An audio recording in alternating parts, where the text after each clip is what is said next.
Look what you've done. You will pay for this. She dropped the clay bowl. It shattered across the dusty ground just as the guards grabbed her arm. Stop! You're not allowed here. I came to register, she said, struggling to hold on to her basket. Laughter spread through the crowd. Register? Look at her. Does she even belong here? Then a voice cut through the noise. What is happening here? The crowd parted instantly as the chief stepped forward. She says she wants to compete, a guard said. The chief looked at her from head to toe. Name, Amara. Family? I don't have one here. Murmurs. Outsider. Probably from the slums. The chief's voice hardened. This festival is for recognized families only. You do not qualify. I can cook, Amara said quickly. Please, just give me one chance. Status matters, the chief replied coldly. Remove her. No, please. Well, at least taste it. But no one moved. The basket slipped. The lid fell open. A rich aroma filled the air. For a brief second, silence. That smell. But the chief raised his hand. Take her away. They dragged her out. The gate slammed shut. Outside, the noise faded. Amara knelt slowly, picking up her spilled food. They didn't even taste it, she whispered. Hey. She looked up. An old woman stood nearby. You shouldn't waste tears on people who don't recognize value. I'm not crying, Amara said quickly. The woman smiled faintly. Of course, she glanced at the basket. What did you bring? Amara opened one leaf wrap. Steam rose gently. The woman's eyes narrowed. Where did you learn that?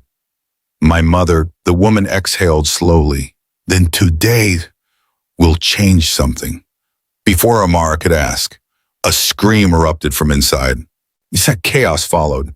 The chief's daughter collapsed. Call the healers. Amara stood instantly. I have to help. They won't let you in, the woman warned. They don't have to. Amara ran back to the place that rejected her. Inside, panic had taken over.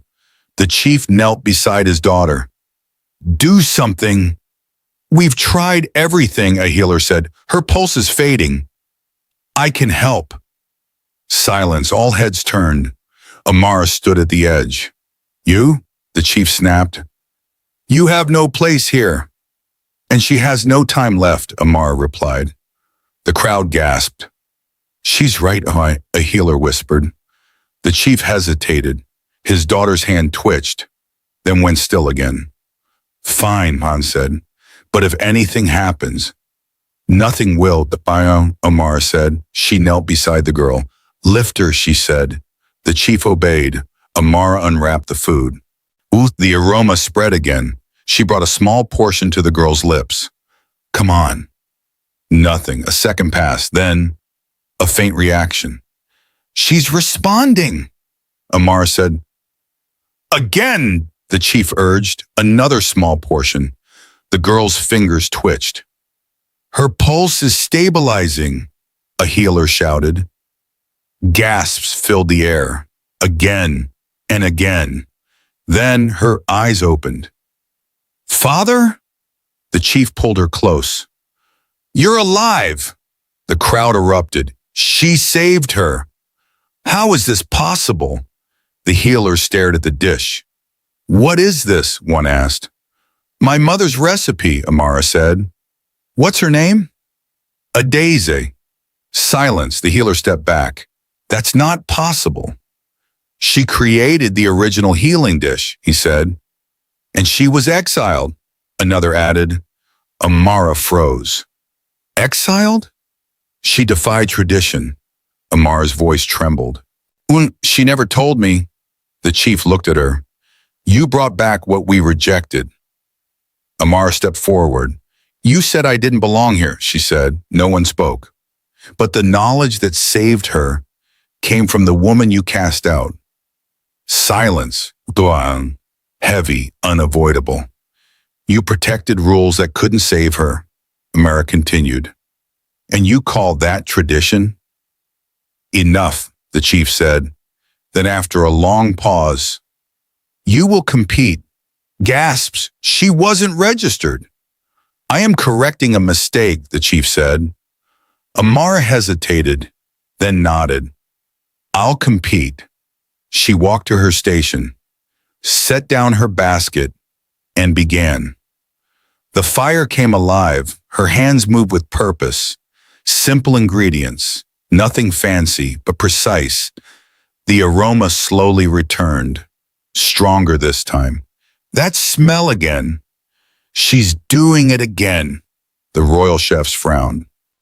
This is not ordinary cooking. Time passed. Contestants presented their dishes.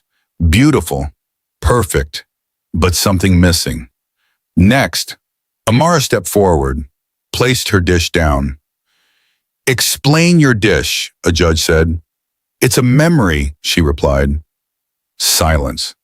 It was created by someone who believed food should heal, not just follow rules. The judges leaned in.